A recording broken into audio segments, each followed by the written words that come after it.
Suits wasn't supposed to last. It was a legal drama where the lead actor had never watched one. A princess in the making shared the screen with a guy who got arrested mid-season, and behind every sharp line of dialogue, a production mess so chaotic even Harvey would have needed a drink. These are 20 weird facts about Suits, plus the bonus one Meghan Markle never talks about. Fact 1. The lead actor lied to get the job, and it worked. Patrick J. Adams, the face of Mike Ross, wasn't exactly a courtroom expert. In fact, when he auditioned, he told producers he grew up watching legal dramas and loved that world. The truth, he hadn't seen a single one. Not Law and Order, not The Good Wife, not even Matlock. He just wanted the role. So he smiled, nodded, and quoted something he remembered from Boston Legal. The producers bought it. He got the part. Years later, he admitted the whole lie. And by then, nobody cared. He was Mike Ross. Fact 2. Gabriel Macht almost walked away before the pilot. Harvey Specter's swagger felt effortless, but the actor behind him, Gabriel Macht, nearly ghosted the show.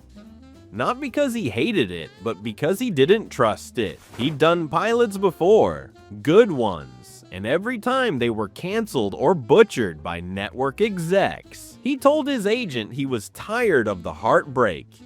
No more pilots unless they actually get made.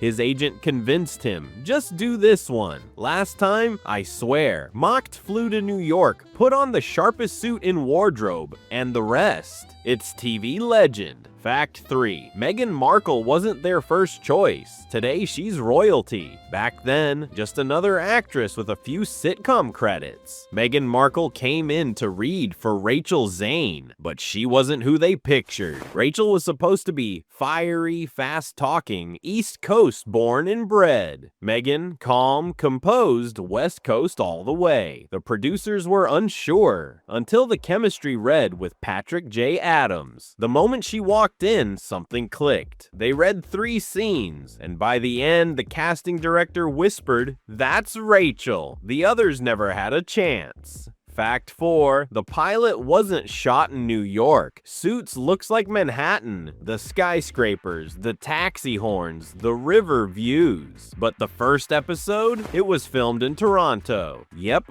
Harvey's $1 million corner office, Mike's weed-dealing apartment, the Pearson Hardman hallways, all Canadian. The pilot wrapped. Then the network said, "Cool, now do it again." They ordered reshoots in actual New York, so they had to rebuild key scenes from scratch. That's why if you look closely, a few sets feel off in the pilot compared to the rest of the series. The skyline, all green screen. The budget, blown in 2 countries before episode 2.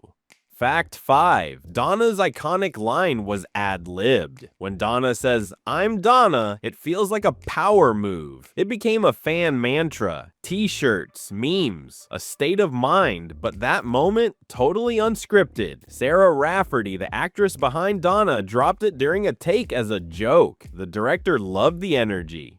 Keep it. Producers didn't get it, but when the episode aired, the line exploded. Sarah later said, "I didn't plan it to be a thing, but somehow it just became Donna." Fact 6. Suits was almost called something way worse. The show we know as Suits nearly debuted under the name Legal Mind. No joke. Other titles on the list: Third Chair, Silk Ties, and the worst one, Alpha Briefs. Aaron Korsh, the showrunner, begged them, "Please just call it something clean and simple." Someone said, "What about Suits?" And it stuck, but had network execs had their way, you'd be telling people you were binging Alpha Briefs on Netflix. Yeah, you're welcome. Fact 7. Patrick J. Adams and Meghan Markle were warned not to date. Their chemistry on screen was electric. Off-screen, tempting. But the studio had rules. No dating co-stars, especially not ones playing a couple. Both actors admitted they were close during early seasons. But legal drama meets HR nightmare? Not worth it. Adams eventually met Troyan Belisario, Pretty Little Liars, married her, and brought her to set. Markle, of course, met Prince Harry, married him, left the show, left the monarchy, which might be the greatest exit arc in TV history. Loving the chaos, hit like, subscribe, and ring the bell, because the next facts get even crazier.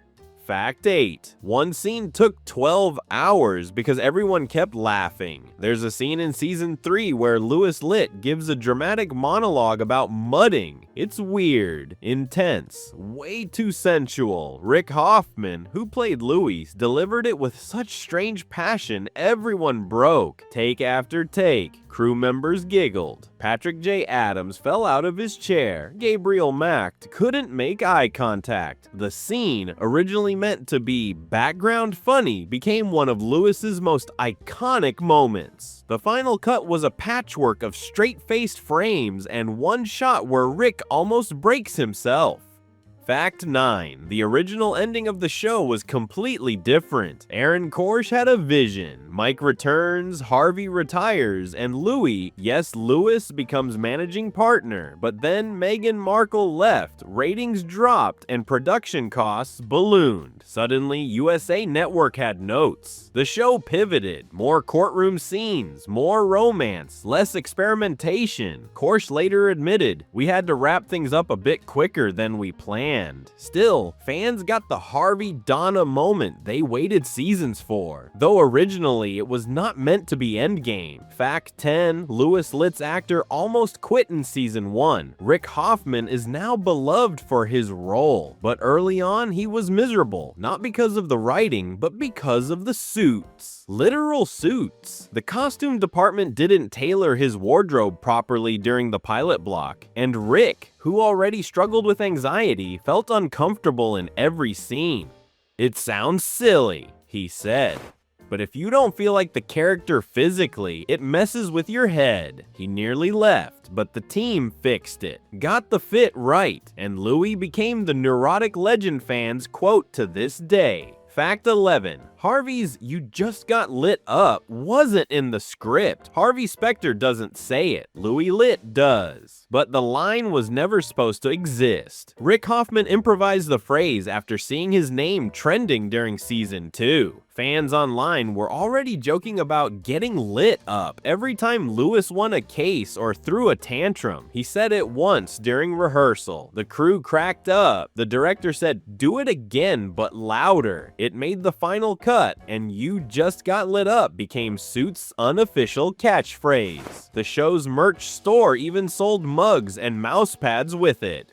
Hoffman later said, "I didn't invent it. Twitter did." Fact 12. Meghan Markle had to delete her lifestyle blog. Before she was a duchess, Markle ran a blog called The Tig, a sort of millennial goop. She posted about wine, food, travel, yoga, and behind-the-scenes photos from Suits. The network didn't love it. They gave her a quiet warning: don't reveal too much. When she started dating Prince Harry, things escalated. Buckingham Palace advised her to shut it down completely. Her final post read like a breakup letter. She thanked her readers, hinted at exciting new changes, and then disappeared from the internet. In interview, she called the Tig her creative escape. But once royal life began, even side projects became off limits. Fact 13. The cast threw fake weddings just to mess with each other. On set, pranks were tradition. One time, during a long filming stretch, Gabriel, Macht, and Sarah Rafferty, Harvey and Donna, got the costume department to create fake wedding outfits. They staged an entire mock ceremony, complete with flowers, champagne, and Litt crying on cue. The studio got wind of it and panicked. Did we miss a plot line? Is this canon?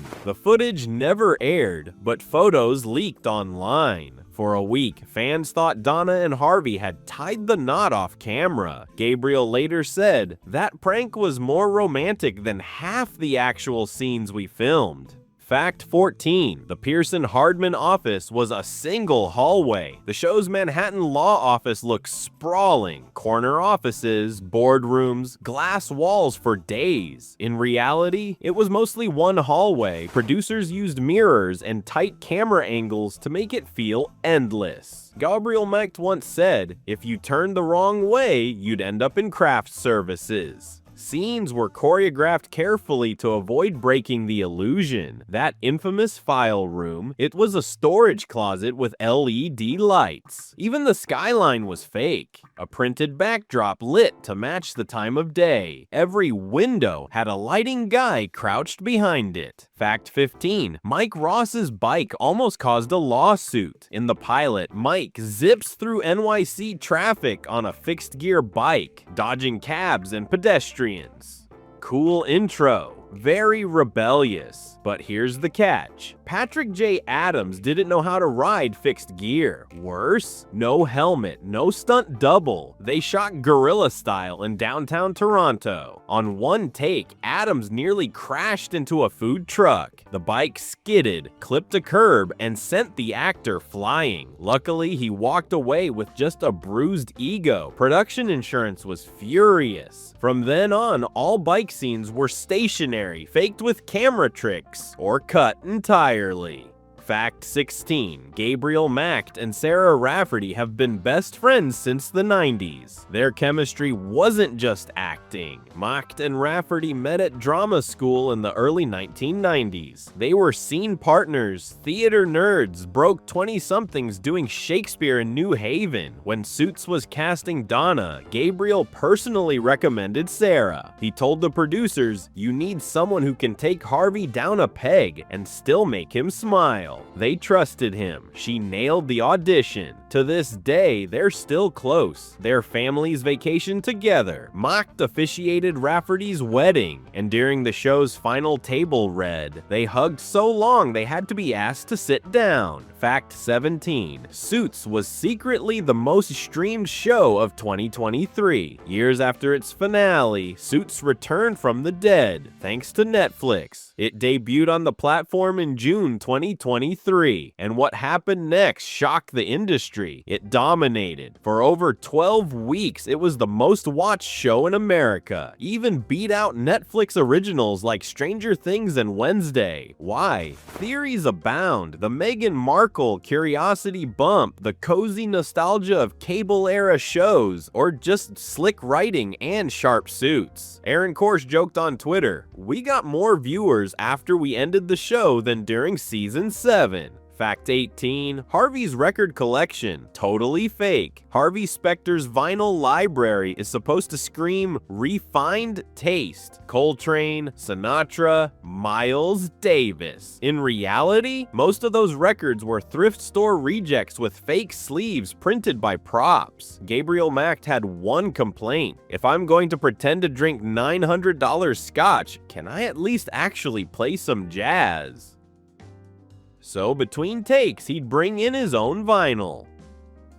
On down days, the Pearson Hardman office became a listening lounge. Fun fact, during one take, a crew member accidentally played a Taylor Swift album instead of jazz. Harvey's face, priceless. The footage was deleted immediately. Fact 19. Meghan Markle's final scene was a nightmare to shoot. The goodbye between Mike and Rachel was emotional on screen, but total chaos behind the scenes. Markle was already in the tabloids, flying back and forth to the UK hounded by paparazzi. Security was tightened, sets were locked. Even crew members needed new clearance badges. One day, a drone flew over set. Production shut down for hours. Scripts were printed under code names. Meghan was escorted to and from her trailer by armed guards. Despite the circus, her final line, "We're ready for the next adventure," was delivered in one take. Patrick J. Adams said, "It felt like the ending of two stories, one fictional, one real." Fact 20. One line from Suits almost caused an international scandal. Early in season 4, there's a throwaway line where Mike jokes about royalty marrying commoners. At the time, nobody blinked, but after Meghan married Harry, that line started circulating online, with fans calling it weirdly prophetic.